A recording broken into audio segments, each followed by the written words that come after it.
ইউসাল্লিতু রুসুলাহু আলা মান ইয়াশা ওয়ালাকিন্নাল্লাহা ইউসাল্লিতু রুসুলাহু আলা মান ইয়াশা। বরং আল্লাহ যার উপরে ইচ্ছা রাসূলকে তিনি বিজয় দান করেন। সুবহানাল্লাহ। আসলে আমরা আল্লাহকে চিনি না, ইসলামকে এখনো বুঝি নাই।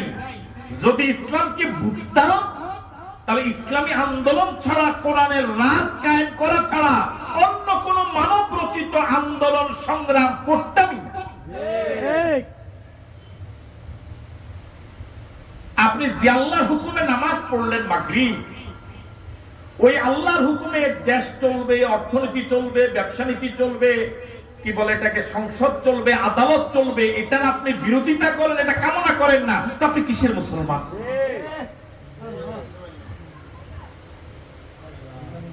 অনেকের যদি আবার একটু যারা মিলে আছে তাকে যদি জিজ্ঞেস করি, ভাই ওটাও মানব রচিত মতবাদ, এটাও মানব রচিত মতবাদ, আমরা তো আপনাকে লকে আছি, এই জবাব দিয়ে যদি পরকালে আপনি রিমান্ড থেকে বাঁচতে পারেন, আমরা তো আপত্তি নেই। ওর কথা কয় না কেন? আপনি যদি এই জবাব দিয়ে যে আমরা তো আপনাকে লগে আছিলাম, এই জবাব দিয়ে যদি পরকালে আপনি সারতে পারেন, তাহলে এখানে তো কার কোনো আপত্তি নাই। আর যদি সারতে না পারেন, তাহলে সিদ্ধান্ত আগামী 1 মাস পরে নিলেও চলবে। কবে নিতে হবে? আল্লাহ পাক যে আপনাকে বিবেক দিলেন, বিবেকটা দিয়ে একটু প্রশ্ন করেন নিজেকে নিজে। যে আল্লাহর হুকুমে আপনি নামাজ পড়েন, যে আল্লাহর হুকুমে রোজা রাখেন, ওই আল্লাহর হুকুমের বাকি কথাগুলো কোরআন শরীফে যা আছে এটার আপনি বিরোধিতা করেন, আপনি ইমানদার থাকেন কি করে?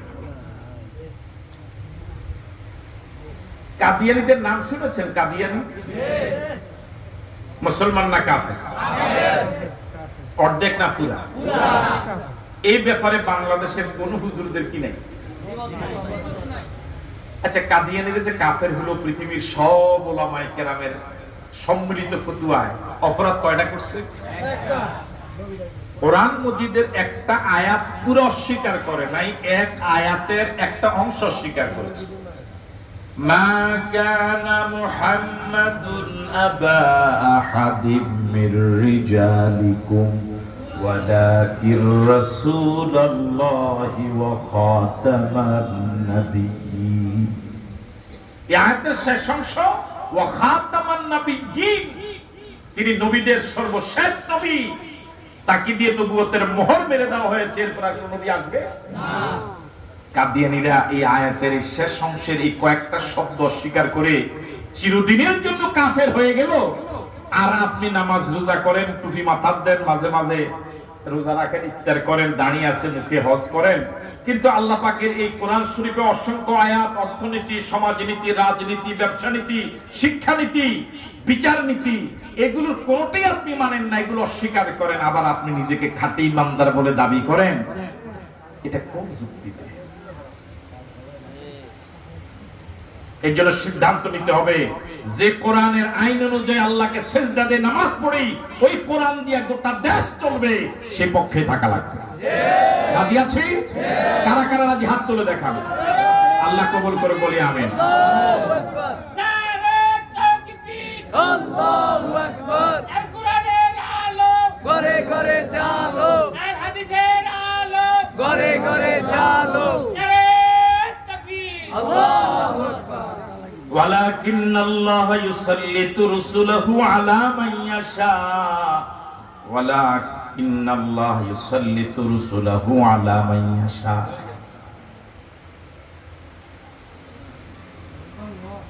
ওয়াল্লাহু আলা কুল্লি শাইইন কাদির। আল্লাহ তেমন, তিনি সব বিষয়ের উপরে ক্ষমতাবান। সবচেয়ে ক্ষমতাবান কে? সব ক্ষমতার মালিক কে? আল্লাহ। মানুষের কোনো ক্ষমতা নেই। মানুষের ক্ষমতা যদি থাকতো, ক্ষমতা দেখাবার জন্য কত চেষ্টাই নাই করেছে, ক্ষমতা দেখাতে পারে। তার সব ক্ষমতার মালিক আল্লাহ। ওয়াল্লাহু আলা কুল্লি শাইইন কাদির। এবার আল্লাহ রাব্বুল আলামিন বলেন, মা আফাল্লাহু আলা রাসূলিহি মিন আহলিল কুরআ। পৃথিবীর বিভিন্ন জনপদ থেকে আল্লাহ পাক রাসূলকে যেই ফায় দিবেন, যে সম্পদ দিবেন, ফালিল্লাহি ওই সম্পদ আল্লাহর জন্য। এবার আল্লাহ পাক বন্টন করতেছেন, কে কে পাবে? ফায়ে মাল, গনিমতের মাল কারা কারা পাবে? আল্লাহ পাক বলেন সেটার এক অংশ পাবে লিল্লাহ, আল্লাহর জন্য থাকবে। ওয়ালির রাসূল, রাসূলের জন্য এক অংশ থাকবে। ওয়ালিজিল কুরবা, নিকটাত্মীয়দের জন্য একটা অংশ থাকবে। ওয়াল ইয়াতামা, সমাজের এতিম যারা তারা একটা অংশ পাবে। ওয়াল মাসাকিন, সমাজের মিসকিন যারা, গরীব যারা তারা একটা অংশ পাবে। ওয়াবনিস সাবিল, মুসাফির যারা তারা একটা অংশ পাবে। হ্যাঁ, তাহলে এখানে ধনীরাও পাবে, গরিবেরাও পাবে। সমাজের সব শ্রেণীর মানুষ, গরিব, এতিম, মিসকিন, মুসাফির, সব মানুষের এই গনিমতের মালটা, এই খায়ের মালটা সবাই এই বন্টন করে দিলেন কে? আল্লাহ পাক বলেন এই বন্টনটা আমি কেন করলাম? কাইলা ইয়াকুনা দুলাতান বাইনাল আগনিয়াই মিনকুম, আমি এই বন্টন নীতিমালাটা এই জন্যই করলাম, কাইলা ইয়াকুনা দুলাতান বাইনাল আগনিয়াই মিনকুম, যাতে করে সম্পদটা শুধু ধনীদের ভিতরেই না ঘুরে। এখন তো সুদ ভিত্তিক অর্থ ব্যবস্থার কারণে ধনীর দিন দিন ধনী, গরিব দিন দিন গরিব। আমি কি কথা বুঝতে পারলাম?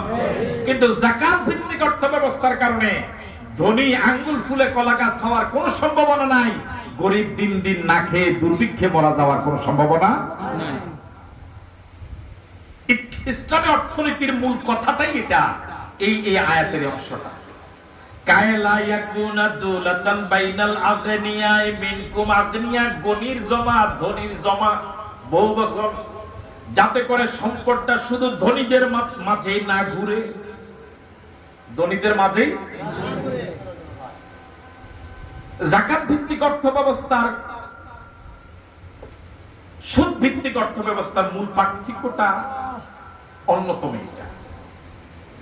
যাকাতের মূল কথা হলো ধনীদের কাছ থেকে নেও, গরিবরে। তাহলে ব্যালেন্স হলো কি হলো না? বুঝেন না মনে হয়। আর সুদের মূল কথা হলো গরিবকে নেও, তাহলে এই ব্যবস্থায় ধনী দিন দিন গরিব হবে না আরো ধনী হবে, আর গরিব দিন দিন, তাহলে এই সম্পদটা সবার মাঝে কি হইল না? কিন্তু যাকাতের কারণে ধনীদের কাছ থেকে টাকা নেওয়া হবে, গরিবের কাছে বন্টন করা হবে। সুবহানাল্লাহ। বিশ্বাস করেন আর না করেন, আপনার তো কোরআন দিয়া দেশ চলুক, ওয়াজ খুব ভালো লাগে, হুজুর খুব ভালো লাগে, হুজুরের হাদিয়া দিতে খুব মজা লাগে, হ্যাঁ, দোয়ার পরে জিলাপি খাইতে কি লাগে? ভালো লাগে। কিন্তু যদি বলি যে এই সমাজটা কোরআন দিয়ে চলুক, দেশটা কোরআন দিয়ে চলুক, আসলে আমরা সেই মতে একমত হয়ে যাই, তখন কয় হুজুর না আইতো না, তারা ফাঁস করতেন না। এরকম একটা কথা কয়নি না? আর আমরা ফাঁস করতাম না, কিন্তু এই কথা বলার কারণে আপনি ফেল করে ফেললেন। কথা বুঝলেন নাকি? আপনি আমার পাশের চিন্তা করার কারণে আমাকে সমর্থন করলেন না, কিন্তু এই সমর্থন না করে যে আপনি আজীবনের জন্য ফেল করলেন, পরকালে যে জাহান্নামে যাওয়ার উপযোগী হয়ে গেলে, এটা কি কখনো চিন্তা করছেন? বিজয় দেওয়ার মালিক কি আপনি না আল্লাহ? আপনার আমার দায়িত্ব হলো আল্লাহর হুকুম মেনে চলা, আপনার দায়িত্ব হলো আযান দেওয়া, মুসল্লিকে বাড়ি থেকে ধরে আনার দায়িত্ব আপনার। আপনার দায়িত্ব হলো আমি যে আল্লাহর উপরে না দেখে ঈমান এনেছি, যে নবীর আনুগত্য করে চলেছি, ওই নবীর আদর্শ অনুযায়ী দেশ চলবে, পরিবার চলবে, সমাজ চলবে, রাষ্ট্র চলবে, আমি এ পথে আছি। পৃথিবীর একজনও যদি সমর্থন না করে আমি একা হলো আছি।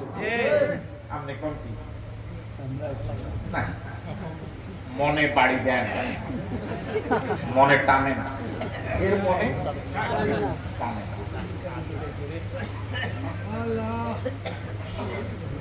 শুধুমাত্র আমাদের বাংলাদেশে ইসলামের একটা বিধান যদি জারি হতো, শুধু যাকাত, শুধু কি শুধু যাকাত যদি চালু হতো, প্রত্যেকটা আইনেরই আলাদা আলাদা সুফল। এই দেহের ভিতরে যতগুলো পোশাক আছে, সব পোশাক একসাথে পড়লে কমপ্লিটলি ভালো, কিন্তু আলাদা আলাদা ভাবে শুধু পাঞ্জাবি পড়লেন একরকম ভালো লাগবে, নিচে লুঙ্গি আরেক রকম, নিচে পায়জামা পরলেন আরেক রকম, মাথায় টুপি দিলেন আরেক রকম। শরীয়তের অসংখ্য আইন আছে, সবগুলো আইন চালু হলে তো নূরুন আলা নূর, মিয়া মিয়া। কিন্তু যদি একটা আইনও চালু হয়, এই একটা আইনের সুফল জনগণ পাবে। সেটা কি? সেটা শুধু যাকাতটা যদি সমাজে রাষ্ট্রে কি হইতো কায়েম হতো। এক অর্থনীতিবিদের জরিপ হলো আজ থেকে অনেক বছর আগে, যে বাংলাদেশের ব্যাংকগুলোতে আজ থেকে অনেক বছর আগের জরিপের কথা আমি বলছি।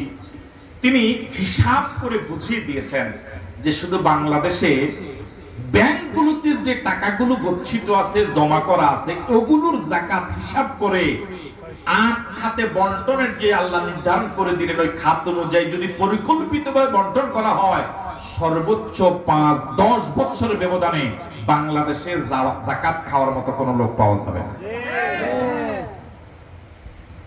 আর এখন যাকাত ভিত্তিক অর্থ ব্যবস্থা না হওয়ার কারণে বাংলাদেশে শুধুমাত্র এই ১৫ বছরে ১১ লক্ষ কোটি টাকা পাচার হয়ে গেছে।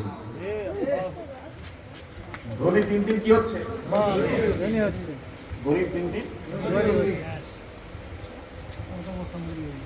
আল্লাহ রাব্বুল আলামিন বলেন, কাইলা ইয়াকুনা দুলাতান বাইনাল আগনিয়াই মিনকুম, এই ফায়ের সম্পদটা আমি এতিমদের জন্য রেখেছি, মিসকিনদের জন্য রেখেছি, পথিক মুসাফিরদের জন্য রেখেছি, যাতে করে এই সম্পদটা সবার মাঝে বন্টন হয়, শুধু ধনীদের মাঝে শুধু না ঘুরে, শুধু ধনীদের মাঝে। যাকাত ভিত্তিক অর্থ ব্যবস্থার কারণে সমাজের পরিবর্তন কিভাবে হবে? একটা উদাহরণ দেয় আপনাদের এই অলিপুর গ্রামে। অলিপুর গ্রামে ২০০ লোককে যাকাত দেওয়ার মতো নাই?